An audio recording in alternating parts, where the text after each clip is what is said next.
17वें राष्ट्रीय ढुलखाप सम्मेलन में मौजूद यहाँ मेरे सभी बड़े बुजुर्गों को मैं हाथ जोड़कर प्रणाम करती हूँ। साथियों को, भाइयों, भतीजों को, सभी को आदर व सम्मान योग्य हमारे अध्यक्ष जी हरपाल सिंह जी, आपको भी हाथ जोड़कर जी।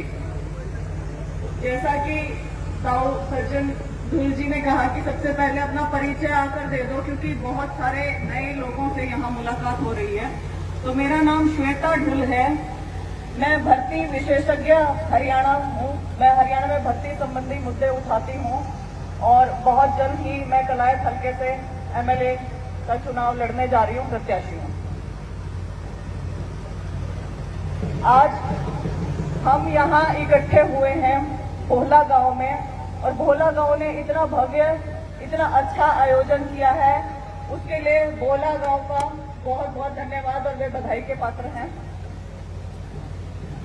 मैं जहां भी जाती हूं, जिस भी जगह पे जाती हूं, मैं एक चीज का थोड़ा सा, जैसे भी सब जहां हम सामाजिक लोग इकट्ठे हो रखे हैं, एक छोटी सी चीज यहाँ पे मैं रखना चाहती हूँ, मुद्दों की बात रखना चाहती हूँ। शायद अध्यक्ष जी मैं थोड़ी बहुत इधर जाऊं, तो उसके लिए मैं आपसे पहले ही इजाजत मांगती हूँ। कुछ बातें करना चाहती हूँ। यहाँ सुझाव बहुत सारे आएंगे और मुझे पूरा यकीन है अपने परिवार के ऊपर बहुत बढ़िया डिसीजन ले भी लेंगे, निर्णय ले भी लेंगे। लेकिन मैं ओवरऑल यदि हरियाणा के समाज की बात करूँ तो बहुत ऐसे मुद्दे हैं जो अभिशाप बन चुके हैं संपूर्ण हरियाणा के लिए, हर समाज के लिए, और उनके ऊपर बात होनी बहुत ज्यादा जरूरी है। वो मैं एक एक करके आपके सामने रखना चाहती हूँ। पहला, नशा। नशे के लिए यहाँ पर भी बात हुई। नशे पर जब भी डिबेट होती है, शराबबंदी तक वो डिबेट सिमट के रह जाती है, शराबबंदी। लेकिन अब नशा, सूखा नशा, कॉलेज, यूनिवर्सिटी, स्कूल, गांव गांव पहुंच गया है। 14, 15, 17, 19 साल के बच्चे उसे कर रहे हैं, सूखा नशा। क्या वो बनेंगे आगे, क्या वो करेंगे और समाज कैसा होगा? बहुत गंभीर बात है। इसके बारे में सोचना चाहिए, इसके बारे में चर्चा होनी चाहिए। हमें भी क्या है, हम देखते हैं फलाने का लड़का कर रहा है, जमा खत्म है, चलो मारे रहा तो ठीक है, बट है। लेकिन मैं कहती हूँ, एक गंदी मछली पूरे तालाब को गंदा कर देती है। हमें जो एक बच्चा भी हमारा गलत चल रहा है, उसे भी देख के उसे ठीक करना पड़ेगा, क्योंकि कल को वो हमारी अगली पीढ़ी, नहीं तो अगली पीढ़ी को खराब कर सकता है। जो भी नशा कर रहा है उसे पैसे की भी जरूरत पड़ेगी, वो लेके भी आएगा कहीं ना कहीं से, चोरी डकैती भी करेगा, अपराध बढ़ेंगे। बहुत ज्यादा गलत बात है, इसके बारे में बातें होनी चाहिए। दूसरा मुद्दा, रोजगार। क्योंकि मैं रोजगार की ही बातें करती हूँ बहुत ज्यादा, तो यहाँ उसे संक्षिप्त में लेके जाऊंगी। बेरोजगारी की समस्या पूरे देश में सबसे ज्यादा है और हरियाणा में खासकर की हम नंबर 1 पे है बेरोजगारी में, 37.4% के साथ पूरे हरियाणा में। जहां हम देखें जिलों में भी, तो कैथल जिले से सबसे ज्यादा बच्चों का पलायन हो रहा है विदेश में, क्योंकि यहाँ उनको, बच्चों को रोजगार नहीं मिल रहे हैं। ये बहुत गंभीर विषय है। हमारे गांव के गांव खाली होते जा रहे हैं। हमारे बुजुर्ग अपने खूट बेच के, अपने किले बेच के, अपनी संपत्ति बेच के बच्चों को बाहर भेज रहे हैं। और बच्चे, मैं एक कड़वी बात कहूंगी, स्टडी वीजा पे नहीं, 2 नंबर में भी जा रहे हैं बाहर। और बाहर जाके फिर वो करेंगे क्या? ऑफिसर बनेंगे कि दिहाड़ी करेंगे? बड़ी गंभीर बातें हैं ये भी, कि हमारे गांव के गांव खाली होते जा रहे हैं। यहाँ वो अपने बच्चों की बात देख देख के प्राण त्याग रहे हैं। वहाँ बच्चे बेचारे किसी मुसीबत में होंगे, कैसे होंगे? तो हमें यहाँ पे रोजगार चाहिए, अपने घर पे चाहिए, अपने हरियाणा में चाहिए, अपनी जगह पे चाहिए। ये दूसरी बात। तीसरी, शिक्षा और स्वास्थ्य। शिक्षा की यदि मैं बात करूं, हरियाणा में 4803 स्कूल बंद हो गए। 4803 स्कूलों का बंद होना, शिक्षा के मंदिरों का बंद होना। नशे का तो व्यापार बढ़ रहा है, जो ठेके हैं वो तो 5 स्टार हो रहे हैं, लेकिन जो शिक्षा के मंदिर है वो घट रहे हैं। 4803 स्कूलों का बंद होना। अभी 15 दिन पहले मैंने अखबार में खबर पढ़ी, जो कि बड़ी भयंकर, भयावह खबर थी। क्या खबर थी वो? कि इस बार ग्रेजुएशन में 99,000 सीटें खाली रह गई। हरियाणा की बात कर रही हूँ मैं। ग्रेजुएशन में स्कूलों उसमें कॉलेज और यूनिवर्सिटी में 99,000 सीटें खाली और पोस्ट ग्रेजुएशन में 18,000 सीटें खाली। बच्चों को पढ़ाई से मोह भंग होने लग गया, शिक्षा से मोह भंग। क्यों? क्योंकि रोजगार नहीं। या शिक्षा के महत्व को इस सरकार ने समझाने की कोशिश नहीं की। चौथा, किसानी।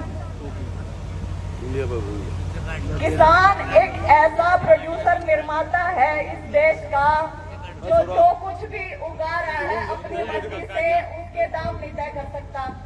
जो एक आदमी जूता भी बना रहा है ना, 2 दिन जो बेरा मैंने जूते के 500 रुपये लेने हैं, लेकिन किसान के हाथ में ये चीज नहीं है।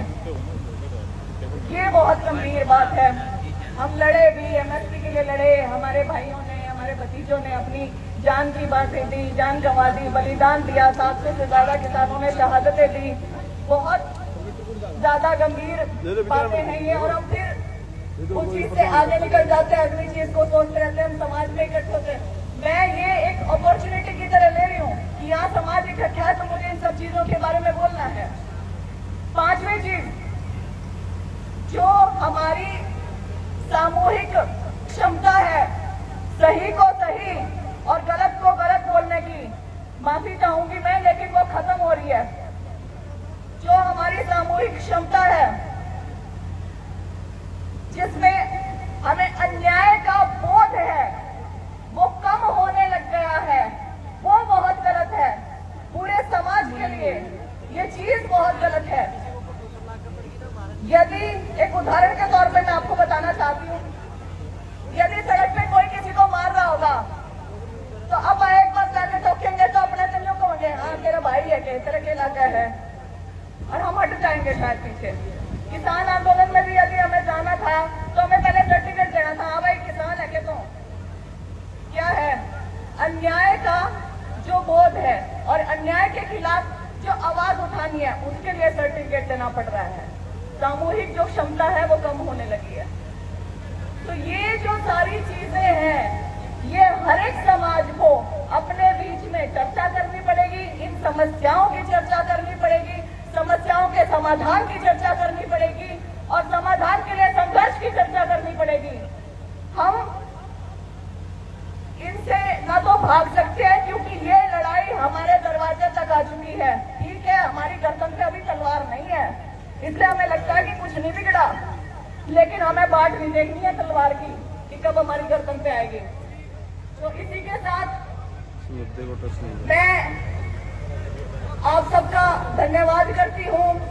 मुझे हर बार बहुत अच्छा लगता है यहाँ आके, और मैं पुनः एक प्रस्ताव रखना चाहती हूँ। एक ही प्रस्ताव, छोटा सा प्रस्ताव और छोटी सी शिकायत भी है।